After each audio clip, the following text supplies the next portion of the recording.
जय हिंद। देखिए, अभी जो पहलगांव में इतना दुर्दांत अपराध किया इन लोगों ने, हमारे निहत्थे लोगों को, पर्यटकों को गोली मार दिया, ये हमारी इंटेलिजेंस फेल्योर था। और अगर अभी पाकिस्तान के साथ एक छोटा मोटा युद्ध होता है तो इस स्थिति में किसका पलड़ा भारी रहेगा और भारत को क्या करना चाहिए? देखिए, हमारा इंटेलिजेंस फेल्योर था यहाँ पर। हम लोग को पता था कि पाकिस्तान के बलूचिस्तान में ट्रेन हाईजैक हुई है। पाकिस्तान इसका ध्यान भटकाने के लिए, अपने फेल्योर को छुपाने के लिए कुछ ना कुछ चीज़ों को करेगा, फिर भी हम लोग ने इसे इग्नोर किया। हालिया में रावलपिंडी में जो इसने बयान दिया था आसिम मुनीर की, हम अलग हैं, हम दुनिया को बताएंगे कि हम मुस्लिम बाकियों से अलग हैं, ये बात हकीकत है कि हम इंडियन मुसलमानों से तुम्हारा कोई तुलना ही नहीं है, क्योंकि शेर और सुअर में कोई तुलना नहीं होता है। इसके अलावा टेरिफ वार भी चल रहा था, इसे भी हमारी इंटेलिजेंस एजेंसियों ने उतना ध्यान से नहीं दिया। हालांकि लास्ट मोमेंट पर इंटेलिजेंस ने कहा था कि अप्रैल के दूसरे सप्ताह में हमला हो सकता है। अप्रैल की जब दूसरे सप्ताह में हमला की इतनी सटीक जानकारी थी, फिर भी जब यहाँ पे पर्यटक थे, यहाँ पर इस बसरान घाटी में, यहाँ पर एक भी हॉस्पिटल नहीं था, ना ही एक कोई पुलिस का जवान था,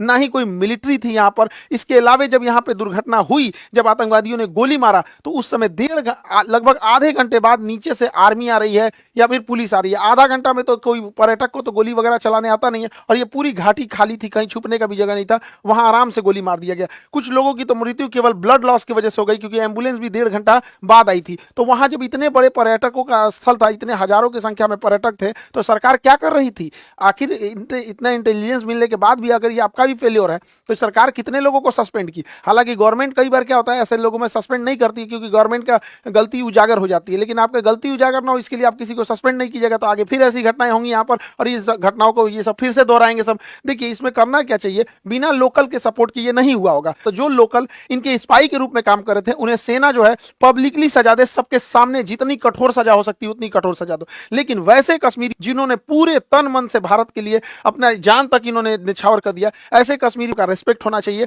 चाहे वो कोई भी कश्मीरी भाई हो, चाहे वो नजाकत अली हो जो टूरिस्ट गाइड का काम कर रहे थे, लगभग 11 लोगों को बचाएं, चाहे वो माजिद खान ड्राइवर हैं जिन्होंने लगभग 6 लोगों को बचाया, चाहे सैयद हुसैन आबिद हो जो लड़ते लड़ते शहीद हो गए, आतंकवादियों से M4 राइफल छीन लिए, ऐसे लोगों का भी सम्मान होना चाहिए। हालांकि मीडिया में ये सब चीजों को दब गए हैं, क्योंकि जब ये दिखाएंगे तो पाकिस्तानियों का भी मनोबल टूटेगा। पहले ऐसे लगता था पाकिस्तानियों को कि कश्मीर के सारे लोग पाकिस्तान का साथ देंगे, अब ऐसा नहीं है। अब तो महाराष्ट्र सरकार का भी धन्यवाद देते हैं एक नाथ शिंदे जी का, जिन्होंने ऐलान किया है कुछ पुरस्कार राशि देने के लिए ऐसे परिवार को, और इनका टूटा हुआ मकान भी बनाने की बात कहे हैं। देखिए, इस बार का मामला थोड़ा अलग था। जब ये हमला हो रहा था, तो इससे काफी दूर श्रीनगर है, इससे काफी दूर श्रीनगर का लाल चौक का एरिया हमेशा चहल पहल रहता है। लेकिन वो एक हफ्ते तक श्रीनगर की सड़क शटर डाउन रहा, ये दिखाने के लिए कि ये लोग इस घटना में शहीद हुए लोगों की श्रद्धांजलि दे रहे हैं। और जमा मस्जिद के इमाम ने भी पूरे खुल के मंच से भी कहा था कि इस तरह की किसी भी घटना को पाकिस्तान अगर अंजाम देता है तो इस सब चीजों को कभी एक्सेप्ट नहीं किया जाएगा। तो इस बार भारत में इस चीजों को एकता देखने को मिली है। लेकिन जो लोग इसमें शहीद हुए हैं, चाहे वो पर्यटक हैं, चाहे जो वहां के लोकल लोग हैं, उनको भी गवर्नमेंट को सोचना पड़ेगा। तो इनको भी कश्मीर के एरिया में कुछ बागान होंगे, जैसे ड्राई फ्रूट के बागान हो सकते हैं, केसर के हो सकते हैं, या फिर सेब के हो सकते हैं, तो गवर्नमेंट इन्हें अलॉट कर सकती है, या गवर्नमेंट इन्हें पुरस्कार दे सकती है, जिससे कि बाकी के लोग प्रेरित हो गए। कोई डीएम एसपी क्यों बनना चाहता है? क्योंकि देखता है कि समाज में उसकी इज्जत है। तो ऐसे लोग जो इस तरह से, जो पहाड़ पे चला नहीं जाता है, अपने पीठ पे लेकर बच्चे को लेकर भागे हैं लोग, ऐसे लोग को जब हम समाज में पुरस्कृत देंगे तो बाकी लोगों को भी प्रेरणा मिलेगी, लोग पत्थर चलाना छोड़ के ऐसे कामों में आएंगे। सरकार को इसमें भी ध्यान देना चाहिए। और जो ये बहन को सोचिए क्या बीत रहा होगा, ऐसे शहीद हो गए जो यहाँ पर, इन लोगों को कश्मीर में ये घूमने आए थे पर्यटक बनकर, लेकिन यहाँ पर इन लोगों को एक एरिया सरकार को अलॉट कर देना चाहिए कि ये उन्हीं लोग के लिए एरिया अलॉट रहेगा। जो लोग यहाँ पे शहीद हुए उनके परिवार के लिए ये एरिया अलॉट कर दिया जाएगा। और हर साल 22 अप्रैल को हर साल बड़ी संख्या में पर्यटक फिर उसी जगह पर जाएं, और उसी घाटी पे जहां पे आतंकवादियों ने गोली चलाया था, वहां हम लोग दोबारा खड़े होकर लाखों की संख्या में तिरंगा झंडा लेकर भारत माता की गान गाएं और अपना राष्ट्र गान गाएं, और ये दिखा सके आतंकवादियों को कि तुम्हारे गोलियों से हम डरने वाले नहीं हैं, हमारे हौसले अभी भी बुलंद है, तुम्हारे कायराना हरकत से हम नहीं है, औकात है तो हमारी इंडियन आर्मी से लड़ लो यहाँ पर। अब हम लोग को समझना पड़ेगा कि ये आतंकवादी सब चाहते क्या है, ये आतंकवादी क्या चाहते हैं। देखिए, ये आतंकवादी अगर चाहता तो इनको गोली मार दिया, इनकी वाइफ को भी मार सकता था, लेकिन नहीं मारा। कहा कि तुम मतलब पूछा कि हिंदू हो कि मुस्लिम हो, धर्म पूछ के मारा। ये जानता था कि ये बात जब समाज में जाएगी तो ये इन आतंकवादियों का मकसद है दे कि भारत को इंटरनल तोड़ दिया जाए। देखिए एक्सटर्नल लड़ाइयां हम लड़ सकते हैं, इंटरनल टूट जाएंगे तो बड़ा मुश्किल हो जाता है। तो जानबूझ के गोली मार दिया और इन्हें छोड़ दिया ताकि समाज में ये बात फैले, ताकि एक दूसरे से नफरत बहुत ज्यादा फैले। लेकिन उसी समाज में ये नहीं जान रहा था, जैसे आबिद जैसे लोग भी थे, उसी समाज में नजाकत अली जैसे लोग भी थे जिन्होंने इन पर्यटकों को निकालने का काम किया। और इतनी बड़ी घटना में जहां पर मेजॉरिटी कम्युनिटी हिंदू है भारत में, और पूछ कर कि तुम हिंदू हो कि नहीं, और गोली मारा गया, फिर भी इस समाज में, इस देश में एक भी दंगा होने नहीं दिया गया। जो बताता है कि हमारा समाज, हमारी संस्कृति, हमारे भारत और सनातन संस्कृति में जो ये जो चीजें हैं, इतना इन सबों की तरह नफरती ये जो आतंकवादी बढ़ रहे हैं सब, इन सबको तो वर्दी पहनने का भी अधिकार नहीं है। इन लोगों को बताइए धर्म जाति पूछ के कौन हत्या करता है किसी का। तो ये यही चाहता है कि हम लोग इंटरनल डिस्प्यूट में फंस जाए। दूसरा क्या चाहता है, कोई ना कोई तो इसका मकसद होगा। दूसरा ये चाहता है कश्मीर से पर्यटक हट जाए, इसीलिए ताकि कश्मीर में बेरोजगारी बढ़ जाए, महंगाई बढ़ जाए, तो युवाओं को अपनी ओर ये खींच सकता है। लेकिन हम लोगों को आगे प्रयास करना पड़ेगा और सरकार को भी, ताकि पर्यटन में कभी भी कमी आने नहीं दिया जाए। क्योंकि कश्मीर में जब से पर्यटन बढ़ा है, 370 हटा है, तो जो कश्मीरी को ये लोग 10,000 12,000 देके पत्थर चलवाते थे, आज वो कश्मीरी पर्यटक में कोई नाव ले जा रहा है, कोई गाइड बना हुआ है, कोई घोड़े से किसी को घुमा रहा है, कोई अपना वहां दुकान चला रहा है। ऐसे करके कोई भी कश्मीरी छोटा मोटा बिजनेस करके 25-30 हजार रुपये अपने कमा रहे हैं।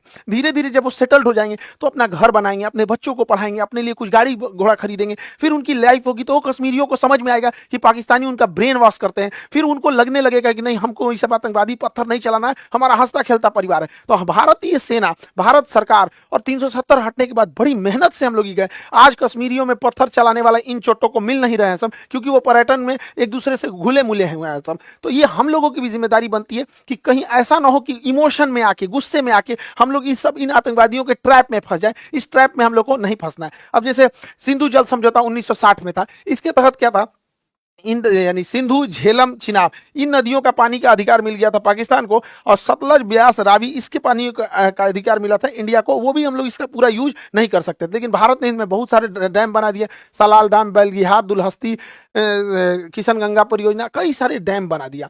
अब इसमें इतनी भयानक घटना हुई थी, इसलिए भारत सरकार ने इन डैम के पानियों को रोका। हालांकि हमारे पास अभी फिलहाल पूरा इंफ्रास्ट्रक्चर नहीं है कि पानियों को ज्यादा देर तक होल्ड कर सके, लेकिन अभी क्या है कि 2 महीने बाद धान बोने के टाइम आएगा, और जब हम धान बोते हैं तो धान में ज्यादा पानी चाहिए, उस समय बांध की पानी रोक दें और जो धान की फसल है ये नष्ट हो जाए, धान की फसल नष्ट हो जाए, क्योंकि पानी नहीं मिलेगा तो धान की फसल बर्बाद हो जाएगी। और उस पानी को रोक के रखें, और जब ये पानी जाएगा, ठंडी का दिन आएगा, अक्टूबर नवंबर आएगा, तो गेहूं बोने का टाइम आता है, गेहूं को ज्यादा पानी देंगे तब नष्ट हो जाएगा, तो उस समय पनिया छोड़ दे, धान को सुखा के मुंगा दे, गेहूं को भिगा के खत्म कर दे। इन भिकमंगों को जब आटा खरीदेगा 600 रुपए किलो, तब समझ में आएगा कैसे तड़पा तड़पा के। देखिए हमारे मासूम जनता, मासूम लोगों को गोली मारे हैं सब, जो पर्यटक थे, इन्होंने कोई गलती नहीं किया तो उन्हें मारे थे सब यहाँ पर। इसलिए हम लोगों का भी यह कर्तव्य बनता है कि सूद समेत उनको लौटा दिया जाए। बच्चा बच्चा पूछे कि अब्बा, पापा, मम्मी, आटा इतना महंगा क्यों हो गया, तब समझ जाएगा कि पानी रोक दिया है भारत वहां पर। यह करना चाहिए। और यहां पर बांध का इंफ्रास्ट्रक्चर बना के, इन बांध को रेगिस्तान में, राजस्थान के थार मरुस्थल में इंदिरा गांधी के पैरेलल कई नहरें बना के रेगिस्तानी एरिया में भर देना चाहिए। यहाँ के रेगिस्तान में रहने वाले लोगों को पानी की बहुत किल्लत होती है, तो हम ये पानी अपने दुश्मन देश को क्यों दे, जब हमारे पास इंफ्रास्ट्रक्चर यहाँ, हालांकि हमारे पास अभी इतना इंफ्रास्ट्रक्चर नहीं है, लेकिन ये लॉन्ग टाइम है, रेगिस्तान में हम लोग को इन पानियों को भेज देना चाहिए। और जो भी पानी जो यहाँ पाकिस्तान जा रहा है, उसको जब हम इधर डाइवर्ट करेंगे, तो इस एरिया में, पंजाब और राजस्थान की इस एरिया में जो कागज उद्योग है, लुगदी उद्योग है, कार्टून बनता है, कागज बनता है, ये सब में सबसे ज्यादा पानी की खपत होती है। 2014 यूपीएससी में क्वेश्चन पूछा था कि सबसे ज्यादा पानी की खपत किसमें होती है, कागज एवं लुगदी उद्योग, ऑप्शन बी पे लिखा हुआ था। तो इस एरिया में कागज वगैरह का उद्योग डालना चाहिए जिसमें पानी की हैवी खपत है, वैसे एरिया में नहीं डालना चाहिए जहां पानी कम है। हालांकि यहां पर हम लोग उतना इंफ्रास्ट्रक्चर नहीं बना है, वरना इन पानियों को हम लोग दिल्ली की ओर भी मोड़ सकते हैं। वो मोड़ने के लिए जो सिस्टम आता है उसे एक्वाडक्ट कहते हैं। ये देखिए, ये एक्वाडक्ट है, ये एक्वाडक्ट के रास्ते हम पानी को मोड़ सकते हैं। और एक्वाडक्ट के रास्ते अगर हम दिल्ली यमुना में ले आ दें और यमुना में तेज गति से छोड़ दें, तो यमुना नदी में जो गंदगी की समस्या है वो तेज बहाव के कारण बह जाएगा, और आगे एक लोहे की जाली लगा दे, जिससे कि जो प्लास्टिक है, कूड़े करकट है, उसे हम रोका जा सकता है, और पूरा का पूरा पानी साफ हो जाएगा। यमुना साफ के लिए देख रहे थे, यमुना साफ करने के लिए जोड़ देंगे नदियों को, तो यमुना आराम से साफ हो जाएगी, बहाव के साथ आगे बढ़ जाएगी यमुना नदी। पाकिस्तानी सेना सोचती है कि छोटा मोटा एयर स्ट्राइक टाइप की कोई घटना हो जाए, जिससे कि पाकिस्तानी सेना का जो जनरल है आसिम मुनीर, वो अपने आप को रेलेवेंट दिखा सके सके कि हमारी कितनी जरूरत है, वो पाकिस्तान को कितना बचा के रखा है। लेकिन भारत को यहाँ इजराइल जैसे सोचने की जरूरत है, यदि एक भी हमला हो तो बड़ा सटीक हो, पाकिस्तान की कमर तोड़ दिया जाए। पाकिस्तान में जो बिजली घर है, भारत यहाँ से जब हमला करे तो इसके बिजली घर को उड़ा दे, जिससे कि बिजली ही ना बन पाए। और जो ग्रिड होता है, ग्रिड जहां से बिजली डिस्ट्रीब्यूट होती है, ग्रिड ग्रिड उड़ा दे। अगर बिजली घर और ग्रिड उड़ गया, अगर 10 मिसाइल ग्रिड पे मारो, 10 मिसाइल मार देना यहाँ पे बिजली घर पे, पूरे पाकिस्तान में ब्लैकआउट हो जाएगा, सोचने समझने के टाइम ही नहीं मिलेगा। और इस गर्मी के टाइम पे अगर ब्लैकआउट हुआ यानी पूरी बिजली खत्म हो गई तो सारे स्कूल बंद हो जाएंगे, कॉलेज बंद हो जाएंगे, railway station, airport, industry, factory, company, दुकान, सारी चीजें ठप हो जाएंगी। उसके बाद जो इसकी ऑयल रिफाइनरी, ऑयल डिपो है, ऑयल डिपो जो है, ऑयल रिफाइनरी है, इसको उड़ा देने के बाद फ्यूल खत्म। जब फ्यूल खत्म हो गया तो ना स्कूटी चलेगा, बाइक, कार, टेम्पू, मोटरसाइकिल, कुछ भी आगे नहीं बढ़ पाएगा। ट्रांसपोर्टेशन को ही रोकना जरूरी होता है। जितने भी बड़े पुल होते हैं, जितने बड़े मेजर पुल हैं, इन पुल को अगर गिरा दिया जाए तो पुल को गिरा देने की वजह से ट्रेन भी नहीं चल पाएगी यहाँ से, और ना ही कोई बड़ी गाड़ियां जा पाएंगी। हालांकि ट्रेन को रोकने के लिए सबसे ज्यादा होता है जो बड़े जंक्शन होते हैं, उनके जंक्शन पॉइंट पे अगर बम्बार्डमेंट कर दिया जाता है तो ट्रेन का आवाजाही बंद हो जाता है। तो भारत सरकार को स्ट्रेटेजिकली हमला करना पड़ेगा और नीचे से नौसेना का ब्लॉकेज लगा देना है और ऊपर से धो देना है, ताकि अगर 2 दिन के लिए भी सर्जिकल स्ट्राइक होता है तो इसका बहुत लंबा इंपैक्ट पाकिस्तानी अर्थव्यवस्था में दिखना चाहिए कि अगले 10 साल तक पाकिस्तान उसकी भरपाई ही करते रह जाए। देखिए, कश्मीर से ही ज्यादा घुसपैठ इसके होने का एक बड़ा कारण ज्योग्राफिकल टेरेन है। वहां ज्योग्राफी की जो बनावट है, एक पहाड़ है, उबड़ खाबड़ है, और इसमें इतने घने जंगल है, इतना घना जंगल है कि हाथी छुप जाती है इन जंगलों के बीच में। तो इसके बीच में आतंकवादी को छुपना तो बड़ा ईजी है। तो भारत सरकार को और सेना को एक कड़ा एक्शन लेना पड़ेगा। पर्यावरण जाए साइड में, यहाँ पे पहले देश की सुरक्षा जरूरी है। वहां पे जो बॉर्डर का एरिया है, लगभग 1 किलोमीटर चौड़ाई में जितने पेड़ हैं उन सबको साफ कर देना चाहिए। इन पेड़ को साफ कर देना चाहिए। जैसे देखिए, यहां पर कोई भी आतंकवादी छुप सकता है, यहां छुप सकता है, यहां छुप सकता है, यहां छुप सकता है, लेकिन ये जो बीच वाला एरिया है, यहां कोई आतंकवादी नहीं छुप सकता है।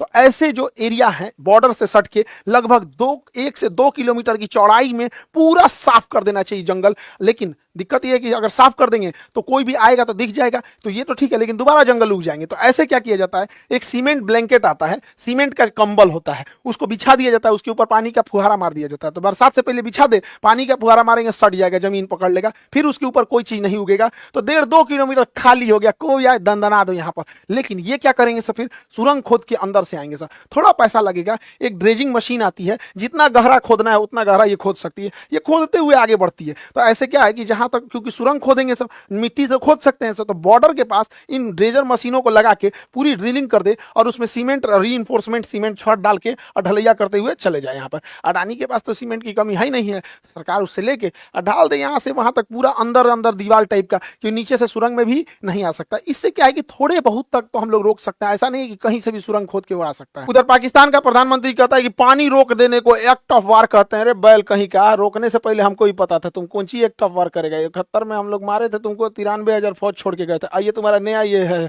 ये छर्रा को देखिए यहाँ पे, ये उसका पाकिस्तान का नया छर्रा है। ये कह रहा है कि हमसे बिना पूछे पानी रोका गया है, या तो पानी आएगा या तो वहां से नदियां, खून की नदियां आएंगी। सोच रहा तू नहीं, तोरा पिए का पानी घटल है, अगर यहाँ से खून का नदी बहेगा यहाँ पे, कलोल कहीं का। इस छर्रा को क्या बुझा रहा है, जुमा 8 दिन हुआ इसको राजनीति में हुए। एक यूरोपीय मीडिया हाउस ने पाकिस्तान के रक्षा मंत्री का इंटरव्यू लिया और कहा कि आप लोग तो आतंकवाद को बढ़ावा देते हैं, आतंकवाद का संरक्षण करते हैं, भारत में आतंकवाद भेजते हैं।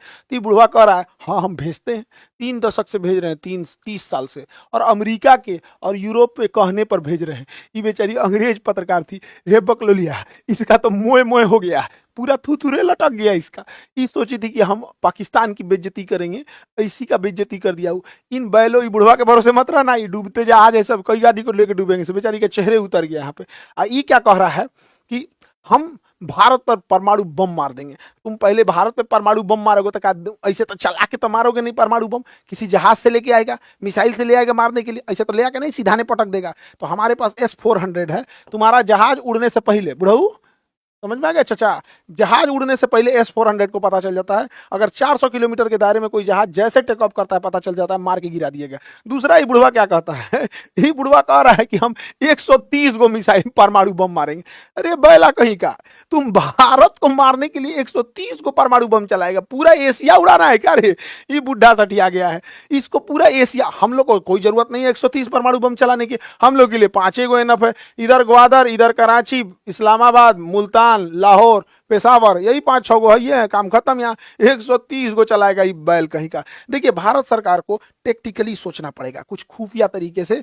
देखिए जो बंदूक की गोलियां होती हैं, अगर इनमें हम साइज थोड़ा सा बड़ा कर दे तो बंदूक के अंदर ही फट जाएगी। तो हम लोग जो पाकिस्तानी जो कश्मीर में गोलियां स्मगलिंग कर रहा है उसके चेन में घुसना पड़ेगा। हमारी इंडियन आर्मी का एक कवर्ड ऑफिसर उस चेन में घुस जाए गोलियों की सप्लाई वाले में, और उन्हीं 1,000 गोलियों के बीच में एक ऐसी गोली डाल दे जिसका साइज थोड़ा सा बड़ा हो। अगर थोड़ा सा साइज बड़ा हो तो बंदूक के अंदर ही फट जाएगा। नहीं तो इन गोलियों को गर्म करके बेच दे, पानी में उबाल देने के बाद इसके अंदर का बारूद काम नहीं करता है, उसके बाद ये गोली चलाएगा तो ठक ठक बोलेगा, गोली नहीं निकलेगा। तो धीरे धीरे धीरे धीरे कैसे नकली नोट मार्केट में आ जाता है तो पता नहीं चलता, उसी तरह नकली गोलियां पहुंचा देना है। जो साइज में बड़ी हो तो बंदूक फाड़ देगी, नहीं तो उबला हुआ रहेगा, पानी में उबाल देंगे उसके बाद सुखा देंगे तो पता कौन चीज चलेगा कि अंदर का बारूद काम नहीं कर रहा है। 1,000 के बीच में से 100 गो गोली ऐसे ना निकाल दे तो ये हो जाएगा। लेकिन हम तो कहते हैं सरकार से कि एक छोटे साइज का नैनो चिप बनाइए, माइक्रो चिप बनाइए जो जीपीएस सिग्नल दे सके, जीपीएस सिग्नल दे सके, और इन बंदूक के पीछे बट में या कहीं पे भी उसको इंस्टॉल कर दे। उस जीपीएस सिग्नल देने वाले को जहां भी इंजीनियर देखे सब कोई सुटेबल जगह उसके जगह पे उसको इंस्टॉल कर दे, और स्मगलर के थ्रू अपने ही स्पाई खुफिया एजेंसी के थ्रू उन आतंकवादियों में बंटवा दी राइफल। अब ये ससुरा राइफलवा में जीपीएस लगल है, अभी जहां जहां आतंकवादी जाएगा सब ना वो जीपीएस ट्रैक करते रहेगा। इनको मारना नहीं है, बाप रे बाप मारना नहीं, पकड़ा जाएंगे सभी सब। ये जहां जहां घुसेगा कहाँ रुका है, किसके यहाँ रुका है, नाश्ता के टाइम कहाँ था, रात में कहाँ था, खाना के टाइम कहाँ था, बंदूक चलाने कहाँ गया है, बॉर्डर पार किया है कि नहीं, कहाँ नहीं किया। ऐसा ऐसा अगर हम लोग 100 गो बंदूक हिला दिए लोग ना, राइफल हिला दिए लोग ना, 6 महीना तक इन राइफल वालों को मारना ही नहीं, 6 महीना तक सारी जानकारी हम लोग को मिल जाएगी यहाँ पे। तो हम तो कहते हैं कि भैया थोड़ा सा खुफिया तरीका से सोचना पड़ेगा, खतरनाक तरीका से, शराफत से भी लड़ना है, सामने से भी लड़ना है, और खतरनाक बुद्धि से भी लड़ना है, तब जाके इन हम अपने कश्मीर को शांत रख पाएंगे। कश्मीर हमारे लिए माथे का मुकुट है, उसके लिए हमें जो करना पड़ेगा हम वो करेंगे। आप क्या सोचते हैं इसके बारे में? क्या इसके अंदर जीपीएस लगाना चाहिए, या फिर बंदूक की गोली का साइज बढ़ा के या फिर उबाल के गोलियों को सप्लाई करना चाहिए कि नहीं, ताकि उन लोगों के जो मनोबल है उनके मानसिकता पे हम जीत सके? आगे हम आपको अगले वीडियो में मिलेंगे। जय हिंद।